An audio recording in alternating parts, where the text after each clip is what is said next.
Et je vais avoir le plaisir de passer 1 heure avec vous tous. Nous sommes 45, un petit peu plus, participants pour une conférence sur les masters, sur un sujet qui vous intéresse tous probablement, que vous soyez étudiants ou des proches des étudiants, c'est-à-dire comment décrocher le master de ses rêves, comment gérer cette phase un peu délicate qui consiste à postuler et à être accepté dans un master. Avant de commencer, je me présente. Donc je m'appelle Stéphanie Moge-Masson, je représente la société Yapuka, pour laquelle j'ai le plaisir d'accompagner assez régulièrement des jeunes qui veulent préparer des oraux. Par ailleurs, j'ai créé ma propre société qui s'appelle Graines de Talent. Et,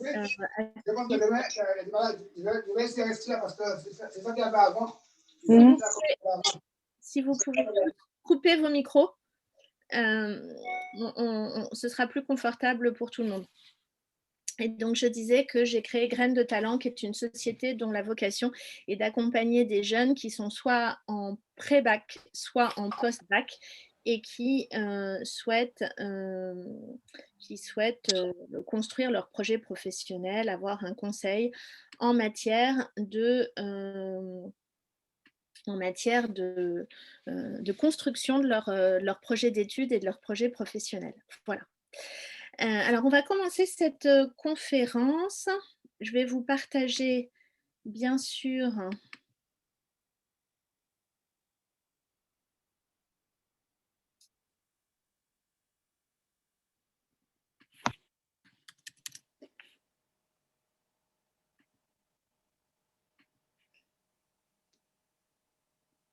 mon support. Voilà.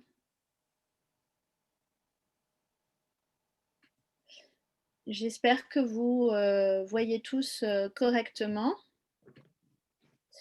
Vous pouvez sans aucun problème interagir et notamment poser vos questions soit pendant la conférence via le chat, soit en fin de conférence. Je vous mettrai également mes coordonnées et n'hésitez surtout pas à m'envoyer un mail si vous souhaitez soit le support, soit me poser des questions complémentaires. Donc le sujet, comment motiver sa candidature en master, et je vais vous donner 10 conseils clés qui vont vous aider à construire votre candidature. Le premier conseil, il peut paraître très simple et très basique, et pourtant je vois trop d'étudiants qui ne le respectent pas, qui est de respecter la procédure et le calendrier.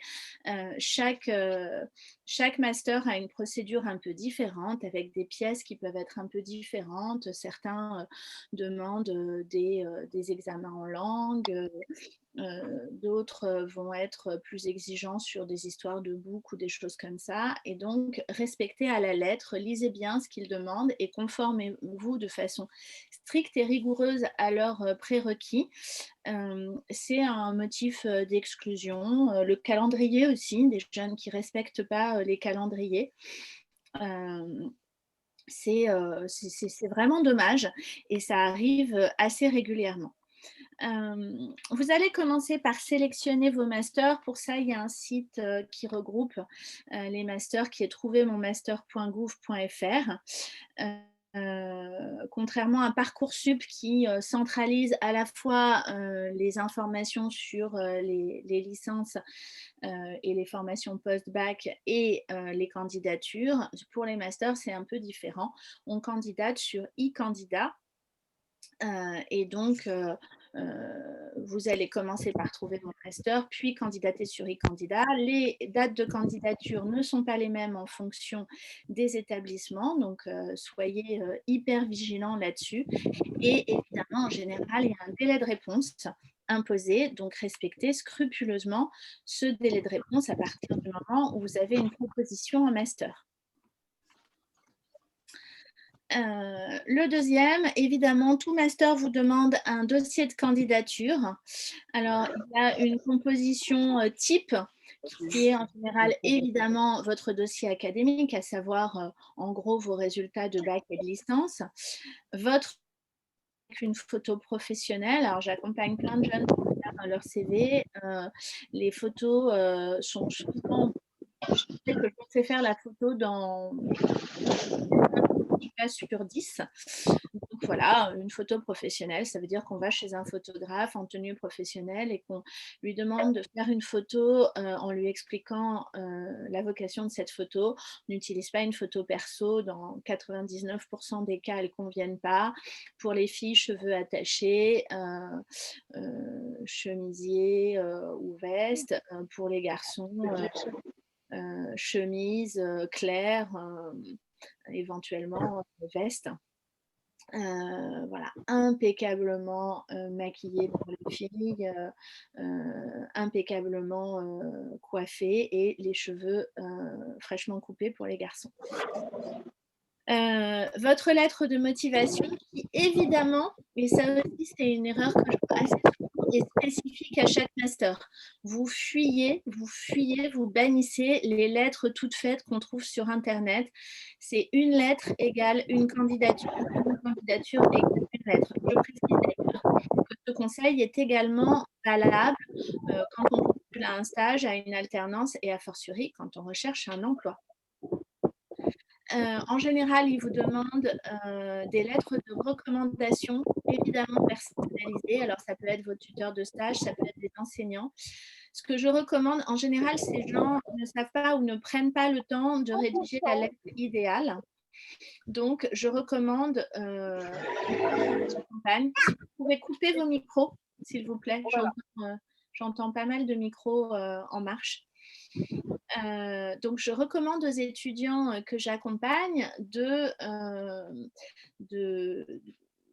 guider les gens auxquels ils demandent de faire une lettre en leur fournissant une trame et éventuellement en leur suggérant, s'ils sont à l'aise pour le faire, des corrections. Parce qu'il y a beaucoup de lettres. Alors déjà, ils ont du mal.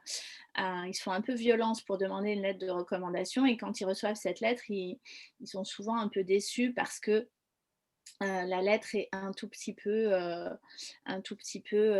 bateau, un tout petit peu standard. C'est dommage, ça a peu de valeur en fait, une lettre comme ça. Et donc, n'hésitez vraiment pas à demander aux gens de modifier leur lettre. Éventuellement, faites-leur des suggestions de modification. Il ne s'agit évidemment pas de les amener à raconter des choses fausses ou à être dithyrambique, ce n'est pas le sujet. Le sujet, c'est d'être et donc, parfois, ils ne se souviennent pas très bien de ce que vous avez fait, de ce qu'il y avait de spécifique dans votre expérience. Donc, suggérez-leur ces modifications. Mon troisième conseil, évidemment, c'est de peaufiner votre CV. Peaufiner votre CV, pourquoi? Parce que le CV, il va être regardé à la loupe. C'est l'une des pièces maîtresses du dossier, pour ne pas dire c'est la pièce maîtresse du dossier. Et donc, le CV, de toute façon, il vous suivra dans d'autres étapes de votre vie professionnelle, votre vie d'étudiant et de votre vie professionnelle. C'est vraiment quelque chose qu'on doit soigner. Alors, passons un tout petit moment sur les conseils pour un CV impactant. Évidemment, personnalisez-le. Ça veut dire quoi? Ça veut dire que de même qu'une candidature égale une lettre de motivation, de même, une candidature égale un CV. C'est-à-dire qu'en fonction du master auquel vous allez postuler, de l'établissement auquel vous allez postuler, vous ne mettrez pas forcément les mêmes informations ou vous ne les formulerez pas de la même façon. Dans un CV, il y a 2 règles et d'une façon générale, quand on parle de soi en essayant de convaincre, il y a 2 règles. Il faut jamais, mais jamais, mais jamais mentir, mais il faut jamais, mais jamais, mais jamais être trop modeste. Donc on est quand même là pour se vendre, sans raconter de choses fausses ou excessives. On est là pour parler de façon hyper valorisante de soi. Donc ne soyez ni trop prétentieux, ni trop modeste. Fond, forme, photo, on en a déjà parlé un petit peu plus tôt. Présentation, ça c'est fondamental. Il y a des templates qui sont super bien faits sur Internet. Autant il ne faut jamais utiliser un modèle de lettre, autant un template pour l'aspect graphique, c'est tout à fait possible. Si vous pouvez... C'est vendredi, on a le droit de partir plus tôt. Coupez vos micros, s'il vous plaît.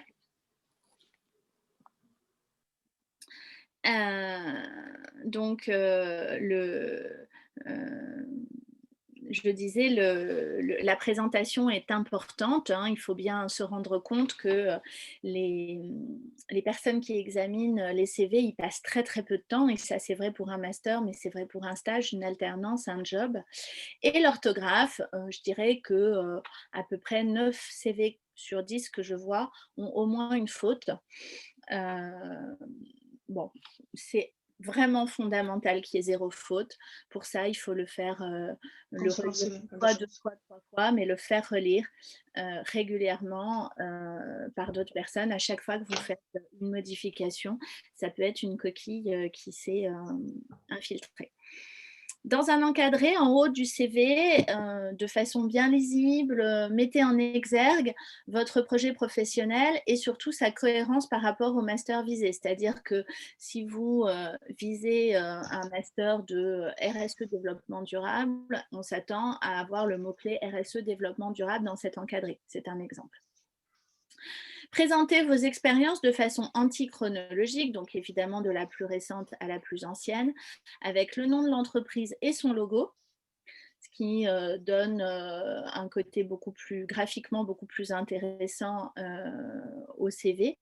Son secteur, le descriptif de la mission et vous savez que l'intelligence artificielle s'infiltre de plus en plus dans les recherches.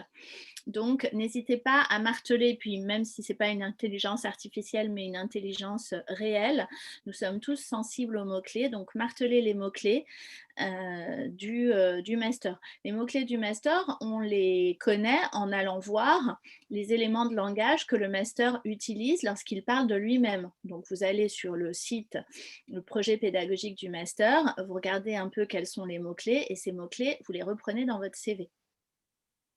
Dans chaque expérience décrite sur le CV, décrivez vos missions de façon factuelle et si possible chiffrée.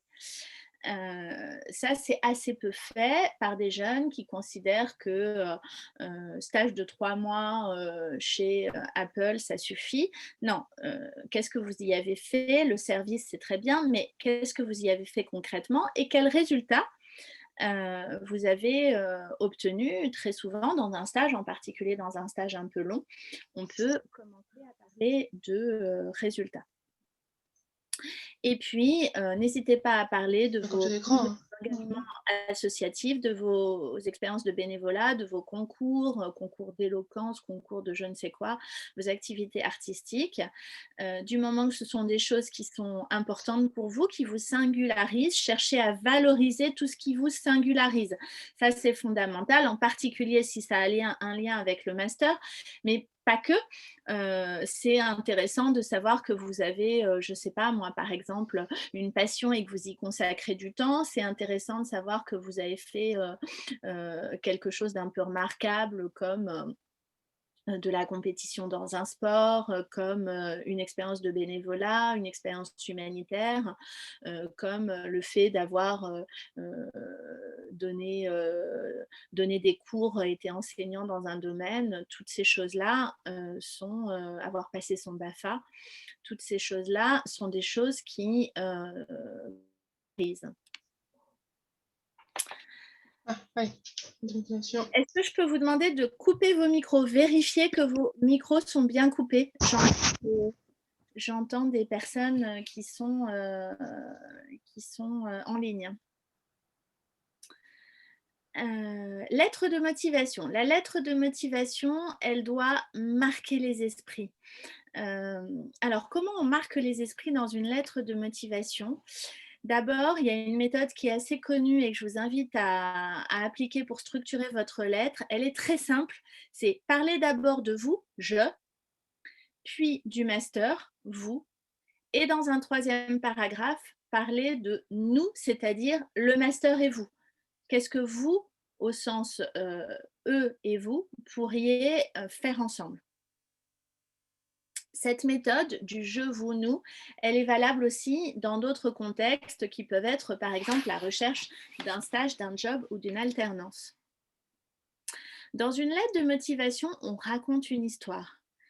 Ça veut dire quoi? Ça veut dire que vous allez expliquer le fil conducteur de votre vie, de, de je dirais, d'écoliers, de collégiens, de lycéens et d'étudiants, qui est le fil conducteur qui vous a amené à construire votre projet professionnel et donc à postuler dans ce master.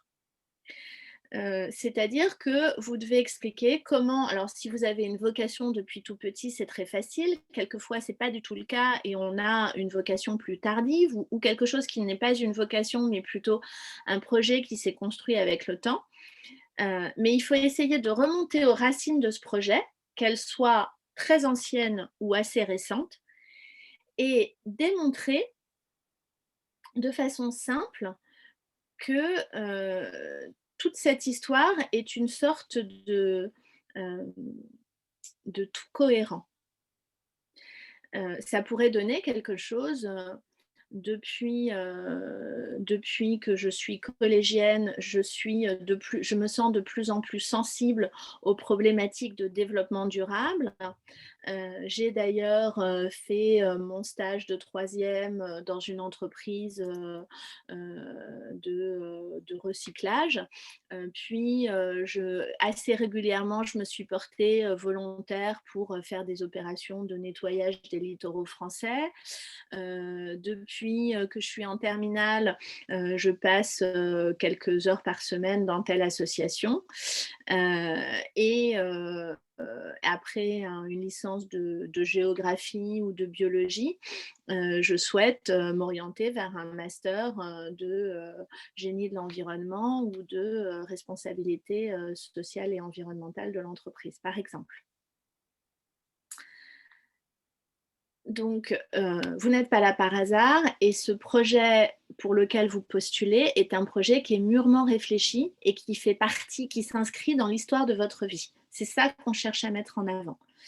Évidemment, bannissez les formules toutes faites, les modèles de lettres, c'est fait de banalité parce qu'elles sont faites pour le plus grand nombre d'entre vous et donc forcément, elles ne vous permettront pas de vous singulariser, ce qui est quand même l'objectif d'une lettre de motivation.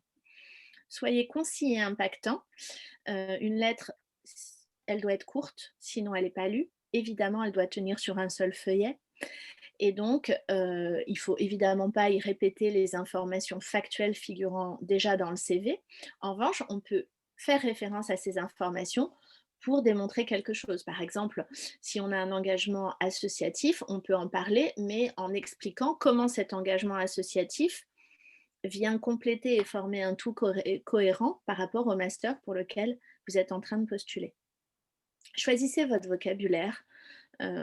Ça vaut vraiment la peine sur cette lettre d'employer des mots qui vous correspondent, qui soient ni pompeux ni trop communs, mais qui sortent un peu de l'ordinaire. Vous pouvez utiliser des métaphores, vous pouvez soigner le style, alterner phrases courtes, phrases longues. Vous pouvez soigner la ponctuation, pourquoi pas mettre des points-virgules, des points d'exclamation. Vraiment chercher à rédiger. Et puis, relisez-vous 3 fois, 10 fois s'il le faut, faites relire, mais utilisez le correcteur orthographique évidemment de Word, mais s'il vous plaît, faites une lettre dénuée de toute faute d'orthographe. Ça va sans dire, mais c'est mieux en le disant, quand on postule à un master, on sait tout de ce master. Ça veut dire qu'on a vraiment étudié les éléments de langage utilisés par le master pour parler de lui-même et on reprend ces éléments de langage parce que dans cette lettre, dans votre CV, mais aussi pendant l'oral, plus vous parlerez le discours du master et plus vous aurez d'impact. Je pense qu'un élément aussi assez simple pour faire comprendre au jury que vous êtes incollable et que réellement vous avez étudié la philosophie pédagogique, le contenu, les débouchés les spécificités de ce master, c'est d'échanger avec des étudiants qui sont dans le master ou des étudiants qui l'ont déjà eu, qui sont diplômés de ce master. En tout cas, que ce soit dans votre lettre, que ce soit à l'oral, le jury devra avoir la conviction que vous êtes parfaitement renseigné.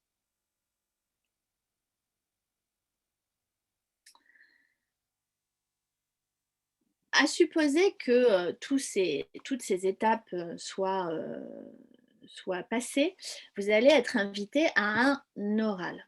Alors l'oral, c'est l'étape un peu fondamentale de l'admission en master et ça se prépare.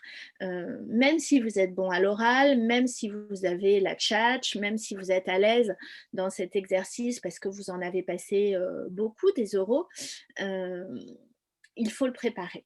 C'est vraiment fondamental parce que d'autres le feront et donc si vous ne préparez pas cet oral et des gens comme moi sont à votre disposition pour vous accompagner, si vous ne préparez pas cet oral, d'autres l'auront fait et seront inévitablement plus impactants, plus convaincants que vous, plus assertifs que vous. Alors, l'assertivité dans un oral, qu'est-ce que c'est? Quelques petits conseils de coach qui sont des conseils à valeur générale, mais je pense des conseils intéressants. D'abord, soyez honnête. Hein, vraiment, c'est trop grave de dire quelque chose qui est inexact dans un oral. C'est évidemment l'exclusion assurée. Donc, plaisantez jamais avec ça. Mais en revanche, je constate que beaucoup de jeunes que j'accompagne, beaucoup, pêchent par excès d'humilité. Donc, vous êtes quand même là pour vous vendre. Donc, n'employez jamais, jamais, jamais un mot négatif sur vous.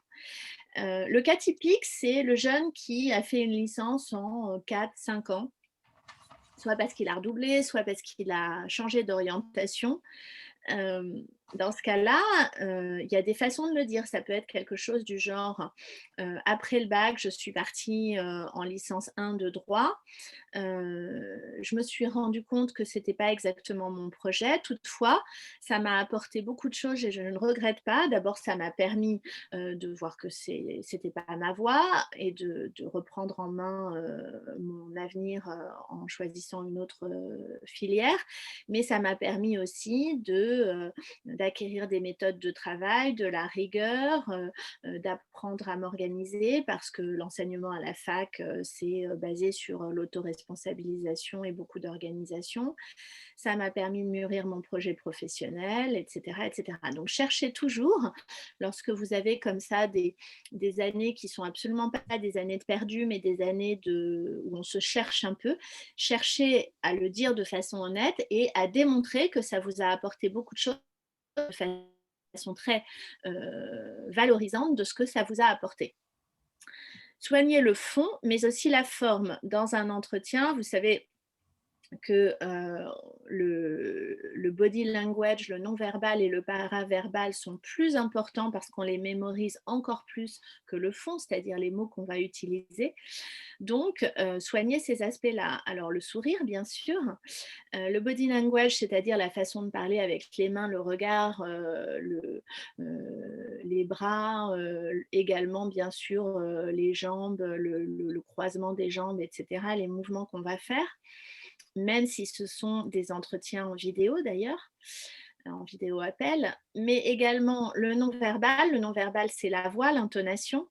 Et le paraverbal, c'est le sourire, le regard, la façon qu'on a d'accompagner son discours. Soyez hyper courtois, ça c'est fondamental. Parfois, je vois des jeunes qui sont stressés, qui en oublient les règles les plus élémentaires, qu'on oublie de saluer au début de l'entretien, qu'on oublie de dire au revoir. Donc ça, voilà, entraînez-vous que ça devienne un réflexe. On vous le pardonnera parce qu'on sait que vous êtes en stress. Néanmoins, c'est dommage d'oublier ces règles fondamentales et de risquer de donner une mauvaise image de soi pour quelque chose qui est totalement injustifié, parce que je suis sûre qu'au fond, vous êtes parfaitement courtois en temps normal. Cherchez le regard de vos interlocuteurs et de tous vos interlocuteurs. En général, le jury est constitué de plusieurs personnes. Donc, il n'y a rien de pire que de laisser une personne sur le carreau. Donc, il faut effectivement chercher le regard. Vous pouvez vous appuyer sur une personne qui vous semble bienveillante et qui vous aide à vous exprimer parce qu'elle vous donne confiance en vous. Mais n'excluez pas les autres. Donc, regardez les différentes personnes du jury alternativement. Et ça, c'est pareil, il faut s'y exercer parce que ce n'est pas si facile que ça. S'y exercer, ça veut dire faire des entretiens blancs. Des entretiens blancs, vraiment des jeux de rôle, des simulations d'entretien. Alors, l'idéal, c'est de s'organiser par trio. Dans ce trio, il y aura un examinateur qui joue le rôle du jury, un candidat qui joue le rôle de l'étudiant et un observateur qui se place perpendiculairement aux deux autres, au milieu des deux, un peu en retrait, qui a un papier, un crayon et qui va noter toutes les remarques de fond, de forme, de positionnement, de tic de langage qu'il observera et qui fera un débriefing circonstancié au candidat de façon à ce qu'il puisse s'améliorer. Ça peut être intéressant aussi d'utiliser la vidéo. Sans apprendre par cœur son entretien, ce n'est pas le but, il ne faut pas que ce soit récité, il ne faut pas tomber dans l'excès, mais en tout cas, il faut baliser le terrain. Dans un entretien, un oral de master, en général, l'entretien commence par une question du genre « Je me présente, je m'appelle Stéphanie Moge-Masson et je suis patati patata » et je vous laisse vous présenter. Je vous souhaite la bienvenue et je vous laisse vous présenter. C'est là que vous allez être amené à pitcher. Pitcher, ça veut dire faire une présentation de soi en 2 minutes, plus ou moins. C'est-à-dire, on appelle ça le pitch ascenseur, l'elevator pitch. C'est le temps qu'il faut pour convaincre une personne entre le rez-de-chaussée et le 6e étage d'un immeuble. C'est-à-dire, part du principe que vous pouvez rencontrer un employeur potentiel ou un directeur de master dans un ascenseur. Qu'est-ce que vous lui diriez pour le convaincre que vous êtes la bonne personne, le bon candidat, et pour le convaincre de vous prendre. Donc, j'ai consacré une partie spécifique, et on y reviendra, au pitch ascenseur. Ne vous contentez pas d'affirmer, mais démontrez. Alors pour ça, il y a une méthode qui s'appelle la méthode des réalisations probantes, ou RP pour les intimes. Et là aussi, j'y reviendrai dans un instant. Et puis, préparez-vous aux FAQ, aux questions récurrentes, aux questions qui sont presque toujours demandées dans un entretien, que ce soit un entretien d'embauche, que ce soit un entretien de master, que ce soit d'ailleurs un entretien pour une licence aussi. Il y a des classiques de l'entretien et donc ces questions, il faut y avoir réfléchi. Sinon, ça donnera de vous l'impression que vous n'êtes pas suffisamment préparé. Vous pouvez aussi, ça peut être intéressant, si vous en avez le temps et si on vous en laisse la possibilité, poser une question en fin d'entretien. Alors, je vous avais promis un petit zoom sur la méthode du pitch ascenseur. Le voici, le fameux elevator pitch. Alors, c'est ce pitch de 2 minutes où vous allez dire l'essentiel sur vous de façon hyper valorisante, de façon à ce que votre interlocuteur ou vos interlocuteurs aient envie d'en savoir plus et une première impression valorisante de vous et voilà, et que vous donniez de vous une première bonne impression. Vous allez commencer par rédiger votre bio en un feuillet, c'est-à-dire en partant de vous petit, raconter l'histoire de votre vie en faisant du storytelling, un peu sur la méthode que je vous ai proposée tout à l'heure pour la lettre de motivation, c'est-à-dire mettre en avant, mettre en exergue la cohérence entre ce qu'on disait de vous petit, vos qualités profondes, intrinsèques, la façon dont plus tard à l'adolescence ou à l'âge adulte, vous avez commencé à avoir des centres d'intérêt, des passions, ces centres d'intérêt, ces passions ont commencé à devenir un projet professionnel et du coup, vos études, vos choix d'études se sont inscrits dans la droite ligne de ce projet professionnel et là, vous arrivez au master. Et ce master est évidemment la suite logique de la première partie de vos études et l'antichambre de votre vie professionnelle. Donc tout ça forme une espèce de jeu de Lego parfaitement imbriqué avec des briques qui se répondent les unes aux autres. Et bien sûr, vous pouvez avoir des pas de côté, etc. Mais ces pas de côté vous permettent de, malgré tout, dessiner un fil conducteur. Alors ça, c'est vraiment du boulot. Il faut partir de sa bio et puis chercher les éléments qui peuvent être les différentes briques de votre projet professionnel. Et évidemment, l'objectif de ça, c'est de démontrer que le master est la suite logique de ce parcours qui vous a emmené jusqu'en licence. Vous allez également devoir, dans ce pitch, faire vibrer la corde émotionnelle du jury. Pourquoi ? Parce que d'abord, il n'y a rien qui marque plus que les émotions. Hein. Souvenez-vous de ce que vous faisiez le jour où vous avez appris, je ne sais pas, un événement extrêmement marquant, qu'il soit heureux ou malheureux d'ailleurs de votre vie, vous vous revoyez précisément, vous voyez la photographie de vous-même apprenant cette nouvelle, parce qu'en fait, on sait que l'émotion fixe l'information. C'est une méthode qui est bien connue des bons enseignants, hein, qui essaient de faire rire, d'émouvoir, de créer de l'émotion pour fixer le contenu d'information, fixer le savoir. Et ça marche aussi quand on est face à un jury, c'est-à-dire que si vous leur démontrez votre passion, si vous les emmenez dans votre, j'allais dire votre intimité, il ne s'agit pas de leur raconter votre vie intime, mais simplement leur expliquer que vous avez eu une expérience qui a suscité de vocation ou qui a fait naître votre projet professionnel, et bien cette anecdote va les marquer, va les faire sourire, va les toucher, et c'est ça qui sera la pièce maîtresse de votre pitch. Soyez clair et concis, triez les infos, il ne s'agit pas de raconter votre vie. De toute façon, l'élévateur pitch, c'est 2 minutes, donc il faut vraiment sélectionner les infos et pas tout dire. Et puis, évidemment, là aussi, la forme est absolument fondamentale, le ton, le sourire, l'intonation, le body language, tout ça, c'est la tenue vestimentaire. Tout ça, ça doit être réfléchi et là aussi, vous pouvez vous filmer.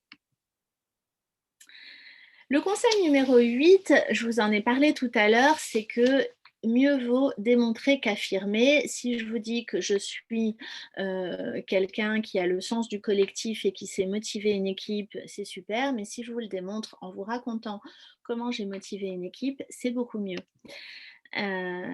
Pour ça, pour démontrer, il y a une méthode qui a fait ses preuves qui s'appelle les réalisations probantes ou RP pour les intimes. Qu'est-ce qu'une réalisation probante ? Alors, je me suis livrée à une petite définition. Une RP est une action issue de la sphère privée, scolaire, professionnelle que l'on décrit de façon objective, précise, datée, chiffrée et qui démontre que l'on détient une des qualités ou compétences.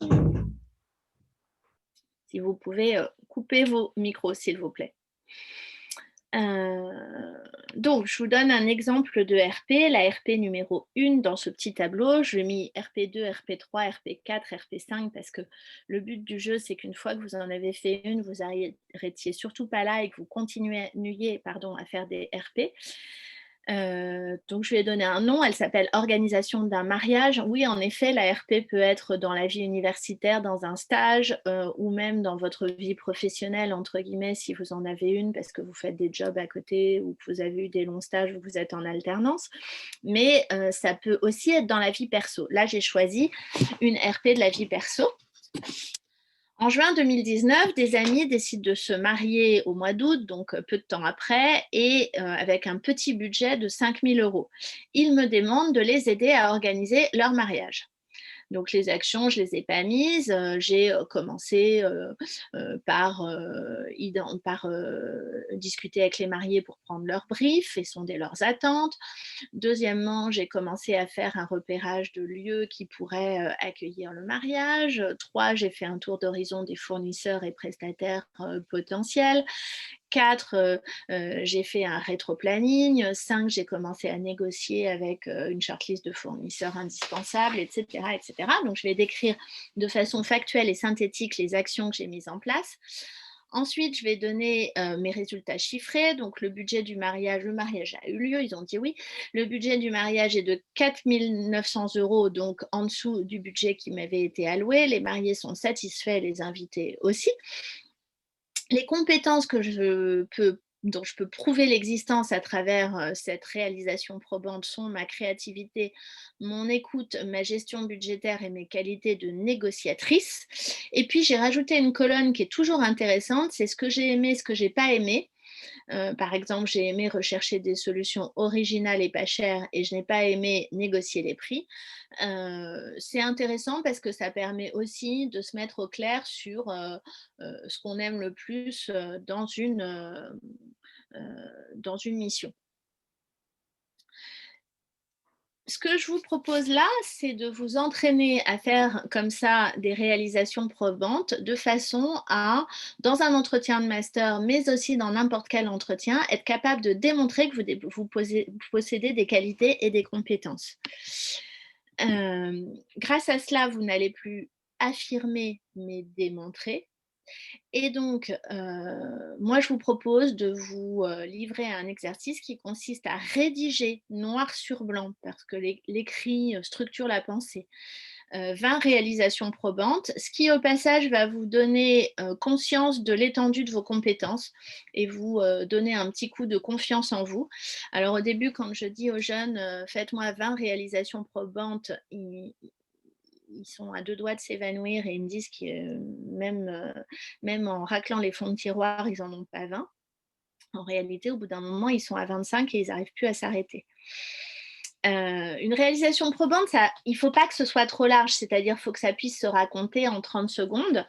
Et donc, si vous mettez une réalisation probante qui représente un stage entier, ça veut dire qu'elle est trop large et que dans cette réalisation probante, vous pouvez au moins, à mon avis, mettre 5 ou 6 réalisations probantes et que vous les avez regroupées et que c'est dommage de les regrouper.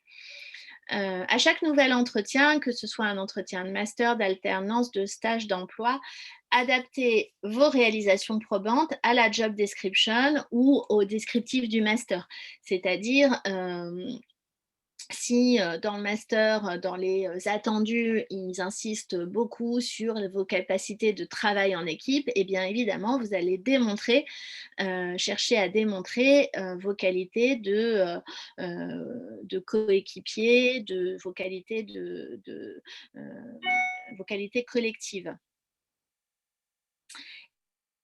Entraînez-vous à mobiliser vos RP, c'est-à-dire à utiliser ces RP pour convaincre dans des simulations d'entretien, les fameuses simulations A3 dont je parlais tout à l'heure, avec un examinateur, un candidat et un observateur qui va débriefer et vous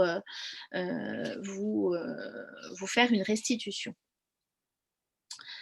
Mon 9e conseil avant de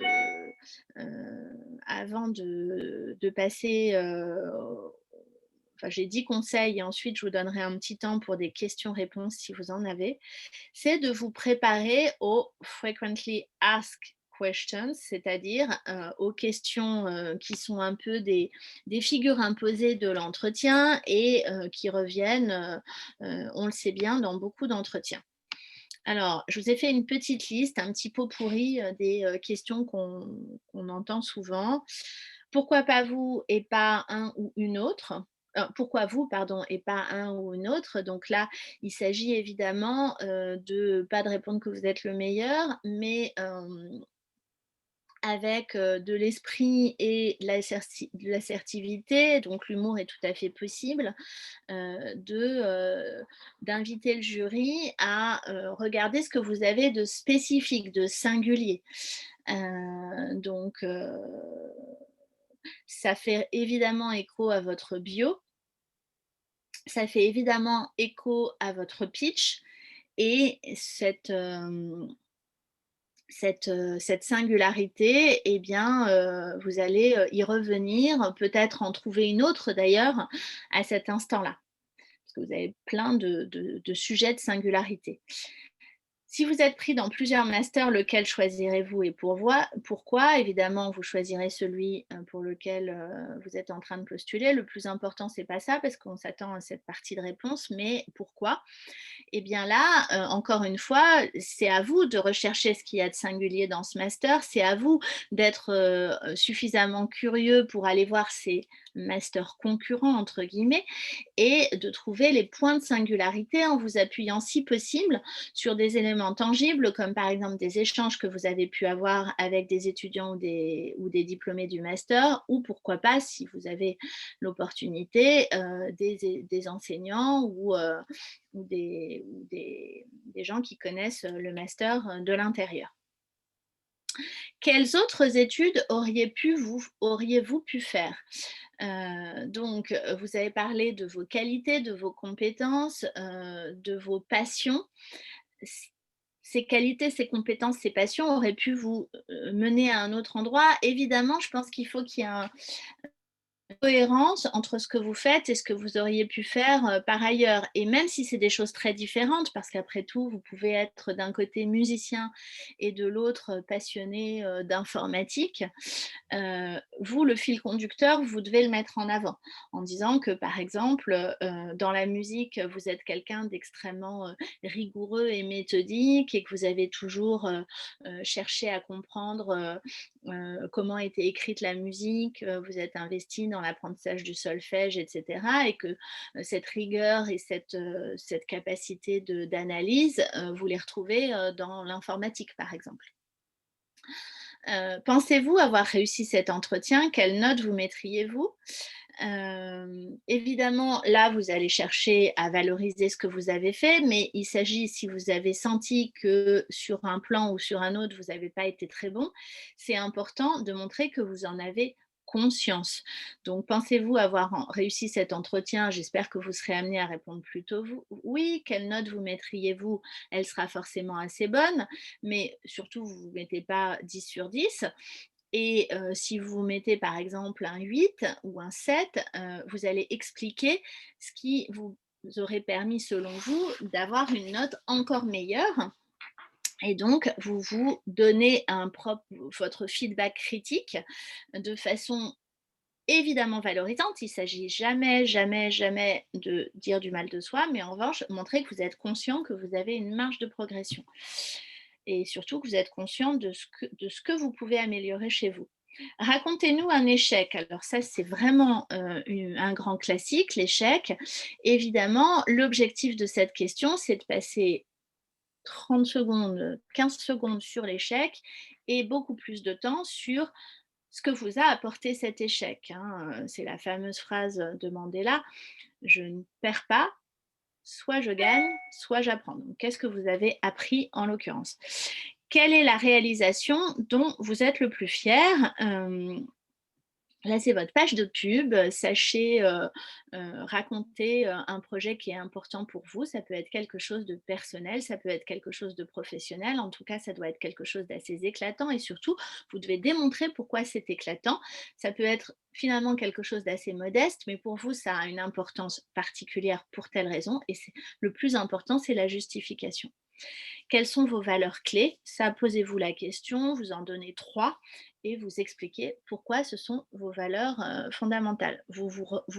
Les valeurs doivent être différentes. Si vous mettez par exemple l'opiniâtreté et l'endurance, c'est beaucoup trop proche. Si vous mettez la créativité et l'imagination, c'est beaucoup trop proche. Donc partez sur des territoires complètement différents. Quel est votre modèle, votre figure de référence? Il n'y a pas de bonne réponse. Ça peut être n'importe quel personnage connu ou pas connu, réel ou fictif, ça n'a pas d'importance. Le plus important, évidemment, c'est la justification de votre réponse. Si je rencontrais votre meilleur ami, que me dirait-il de vous? C'est une façon de vous faire dire quelles sont vos 3 qualités. Donc voilà, là aussi c'est votre page de pub, mais votre page de pub de façon incarnée, c'est-à-dire, c'est quelque chose que vous avez déjà entendu dire et qui vous a, marqué et que vous avez bien en tête. Quelles sont vos 3 qualités, vos 3 défauts? Alors les 3 qualités, c'est un peu si je rencontrais votre meilleur ami, que me dirait-il de vous? Vos 3 défauts, bon, c'est un peu une tarte à la crème, on la rencontre pas si souvent que ça, cette question. Hem, c'est un peu difficile cette question des défauts parce que, on n'a pas envie dans un entretien de dire, des choses négatives sur soi-même. Donc voilà, éviter les tartes à la crème genre, «Je suis perfectionniste» ou, «Je suis trop honnête», voilà. Dites plutôt des limites que vous pouvez avoir et surtout, cherchez à mettre en avant le fait que, vous avez progressé et que vous êtes encore en train de progresser parce que vous avez conscience que ça a pu, vous handicaper. Puisqu'il y a des choses qui sont rédhibitoires, hein. Vous pouvez pas dire que, vous avez des moments où, vous avez du mal à vous faire violence pour vous mettre au travail, que vous n'avez pas le sens de l'équipe, que vous êtes plutôt solo, enfin tout ça c'est totalement rédhibitoire. Et enfin, mon dernier conseil, il est de d'oser l'impossible. Vous savez cette phrase, «Ils ne savaient pas que c'était impossible, alors ils l'ont fait». De croire en vous, la seule limite que vous pouvez vous mettre, à vos projets, vos rêves, c'est vous-même, c'est ce que vous avez dans la tête et qui peut être castrateur, qui peut être limitant. Et donc, croyez en vous, faites-vous confiance, osez et vous y arriverez. De toute façon, quand on ose, on ne prend qu'un risque, c'est de ne pas y arriver et peut-être d'y arriver la fois suivante. Mais si on n'ose pas, c'est sûr qu'on n'y arrivera pas. Donc voilà, décrochez la lune. Avant de passer aux questions, je voulais vous donner à réfléchir cette phrase de Nelson Mandela. Un gagnant est un rêveur qui n'abandonne jamais. Donc, moi, je vois des jeunes qui candidatent plusieurs fois au même master et qui finissent par l'avoir parce que d'année en année, ils apprennent sur eux-mêmes, ils apprennent sur leurs forces et aussi leurs limites. Et donc, ils s'améliorent. Et donc, voilà, je pense que quand on a une réponse négative pour un master, quand on a une réponse négative d'ailleurs pour n'importe quel projet qui nécessite une sélection et qui nécessite un peu de dépassement de soi, eh bien, c'est dommage de l'abandonner, mais en revanche, ce non, il faut le méditer, il faut savoir pourquoi on en est arrivé là et qu'est-ce qu'on peut faire pour s'améliorer. Voilà, donc je suis coach et j'ai le plaisir de travailler avec la société Yapuka. Donc Graines de Talent, c'est ma propre société. Yapuka, c'est le réseau dont je fais partie et avec lequel j'ai la chance et le plaisir d'accompagner beaucoup d'étudiants dans la préparation de leurs oraux. Mes mots-clés, c'est l'écoute, l'analyse, le conseil, l'expertise sur les métiers, la préparation aux entretiens et j'essaie bien sûr d'être efficace. Efficace, j'espère que je l'ai été pendant cette conférence. Voilà mes coordonnées. Vous pouvez sans aucune difficulté me solliciter pour avoir soit cette presse, soit si vous avez des questions, j'y répondrai avec grand plaisir. Et puis, je vous propose maintenant de me poser vos propres questions, si possible par le chat.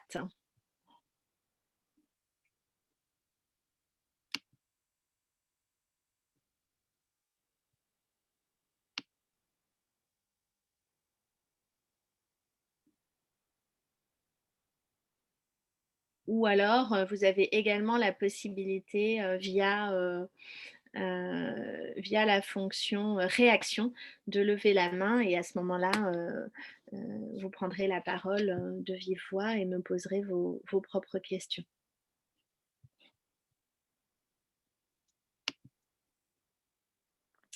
Alors, je prends un peu les questions qui arrivent. Est-il bien de joindre un CV vidéo pour certaines candidatures? Oui, un CV vidéo, c'est super intéressant. Je pense qu'effectivement, si c'est bien fait, c'est une bonne chose.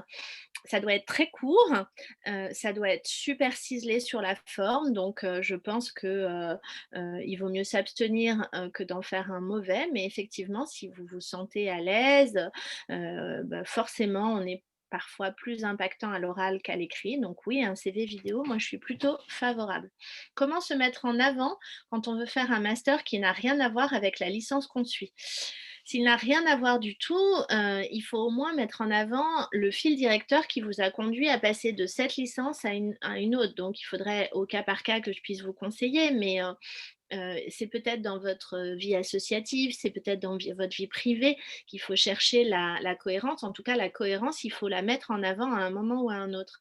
Voilà. Et puis, il y a aussi un sujet qui est les connaissances, les bases fondamentales qui normalement sont enseignés en licence et sur lesquels on va s'appuyer en master et qui donc potentiellement vont être requises par le master. Donc ça, dans la lettre et aussi dans l'oral, vous devrez en parler, c'est-à-dire comment vous avez acquis ces bases fondamentales, parce que sinon, vous n'avez aucune chance d'être pris. J'ai pas très bien compris la partie nous des lettres de motivation. Que puis-je apporter à une université? Ben, à un master, vous apporterez pas mal de choses, c'est-à-dire que vous allez apporter votre investissement, votre capacité à défendre vos idées, votre travail. Vous allez faire un mémoire et donc vous allez apporter votre intelligence. Donc évidemment, vous allez pouvoir dans la partie nous dire ce que vous allez apporter au groupe qui sera constitutif d'un master. Il ne faut pas imaginer que dans une classe, le seul à apporter des choses soit l'enseignant. Chaque étudiant apporte sa pierre à l'édifice. Comment fait-on pour prendre contact avec des étudiants du master? Ben, sur LinkedIn, vous tapez le nom de votre master et vous allez trouver des étudiants qui font ce master. Est-ce que la RP doit être appliquée dans le pitch de 2 minutes? Euh, non, la RP, c'est plutôt à l'oral pendant l'entretien que vous allez passer pour le master. J'aimerais savoir comment se passe la candidature pour un master à l'international ou européen. Si par exemple on veut exercer une profession réglementée en psychologie, par exemple, alors c'est un peu trop spécifique. Je vous propose, si vous avez un cas très particulier, de revenir vers moi après, je vous répondrai. Comment pouvez-vous nous expliquer les différences entre un master MBA, Master of Science, etc. Je suis perdue. Alors ça, c'est une bonne question. Un master, c'est une expression extrêmement protégée, c'est-à-dire c'est un diplôme visé par le ministère de l'Éducation, de l'Enseignement supérieur à bac+4 et à bac+5 qui confère le grade de master. Ensuite, MBA, c'est une expression un peu passe-partout qu'utilisent pas mal d'écoles, notamment des écoles privées. Pour désigner des formations qui ne sont pas toujours visées, enfin qui sont en général pas visées, et donc c'est un peu un abus de langage parce qu'elles n'ont pas le droit d'utiliser le terme de master. Et Master of Science, ce sont des masters qui ont une spécificité, c'est des masters extrêmement spécialisés auxquels on accède en fin d'études. Voilà, voilà. Pour un master en alternance, c'est le CV qui compte le plus ou bien les résultats? Les deux, mais c'est vrai que quand on est en alternance, le CV, en particulier les expériences professionnelles, les stages, sont absolument fondamentales, les expériences. Un CV coloré ou noir et blanc, moi j'aime bien la couleur. Toute opportunité d'attirer l'œil me semble bonne. comment pallier à des notes un peu faibles? On peut pas les dissimuler en donnant envie, en ayant un super CV, une super lettre, et ensuite à l'oral en étant honnête et en expliquant à quoi tiennent ces notes un peu faibles. Ça peut être par exemple qu'en licence, vous n'étiez pas passionné par ce que vous faisiez, ou bien que le système ça dépend où vous postulez, mais si la méthode pédagogique, par exemple, vous étiez en fac et vous allez postuler dans un master d'école de commerce, la méthode pédagogique de l'école de commerce vous correspond peut-être beaucoup mieux, elle est plus encadrante et peut-être vous n'étiez pas fait pour la fac, d'où les notes un peu faibles, mais en tout cas, il faut trouver un argumentaire et montrer que vous êtes conscient que vos notes n'étaient pas excellentes et démontrer que ça va changer. Un grand merci pour votre présentation. Écoutez, merci pour votre écoute. J'aimerais savoir comment réussir à se mettre en avant alors que nous n'avons aucune expérience scolaire, professionnelle ou comme activité personnelle en relation avec le master dans lequel on postule. Pourquoi postulez-vous à ce master si vous n'avez aucune expérience? Donc, si vous êtes certaine, certain de vouloir ce master, donnez-vous les expériences, c'est-à-dire cherchez un stage, vous allez rentrer dans ce master l'année prochaine. Donc, vous avez encore un peu de temps devant vous. Donnez-vous peut-être une expérience de bénévolat. Cherchez aussi dans votre biographie les éléments qui peuvent être des éléments cohérents par rapport au sujet de ce master, mais c'est toujours étrange de postuler quelque part quand on n'a rien du tout dans son CV qui corresponde. À mon avis, vous avez quelque chose et vous ne l'avez pas encore identifié. Avec la sélection dès la L3, pensez-vous qu'il y aura de la place dans toutes les facs? Sinon, quelles expériences existent-ils en attendant une année suivante? Vous parlez d'année de césure, j'imagine. Le sujet de la place, il a toujours existé. C'est vrai qu'il y a peu de places en master, donc c'est pour ça qu'il faut postuler à différentes filières et voir ce qu'on obtient. Les expériences qu'on peut avoir en année de césure, mais ça peut être un service civique, ça peut être super intéressant, ça peut être un voyage à l'étranger mais avec un projet, ça peut par exemple être un projet humanitaire, ça peut être un projet de création d'entreprise, ça peut être un projet associatif, ça peut être une année au pair. Tout ça, c'est des projets qui sont parfaitement admissibles dans les césures.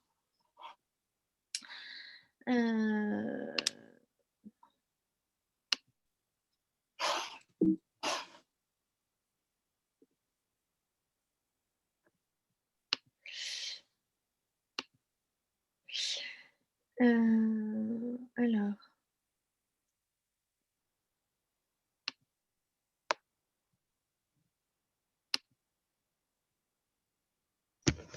Sur le CV, vous préconisez de grouper nos expériences en lien avec le master en haut, puis les autres expériences en dessous, ou tout par ordre chronologique.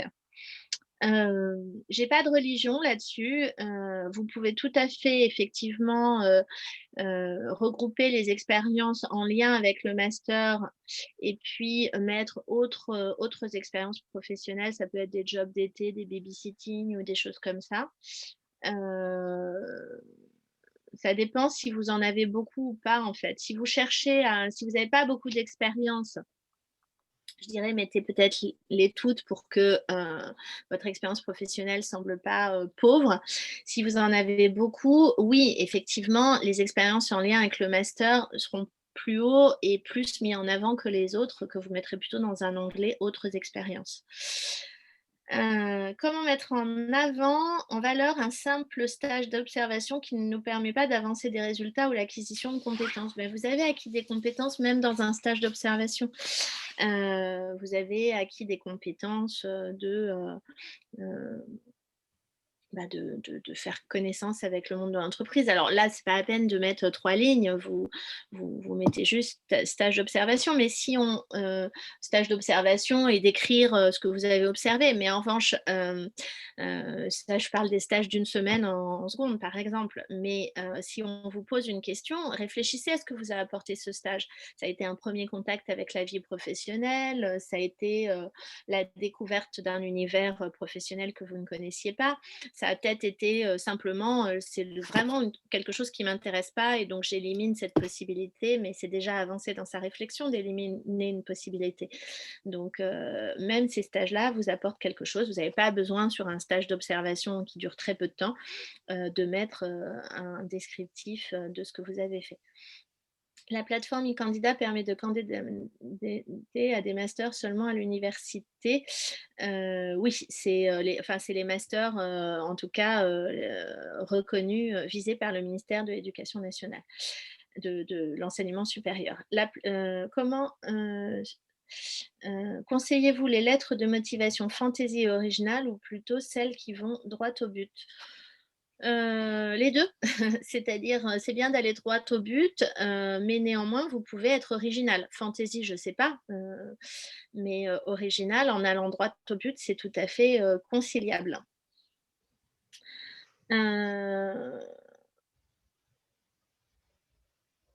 Comment justifier d'un service civique ne correspondant pas au master visé? C'est pas grave ça de faire un service civique qui correspond pas au master visé. Votre service civique, vous en avez retiré des compétences, des savoirs. Donc peut-être qu'en réfléchissant bien, vous allez relier ces compétences et ces savoirs avec le master. Par exemple, il y a beaucoup de compétences qui sont des soft skills, des compétences, molles entre guillemets, c'est pas très joli en français, mais qui vont être par exemple la rigueur, le sens de l'équipe, la capacité à écouter, à motiver, la fiabilité. Donc ça, c'est sans doute des choses demandées dans votre master.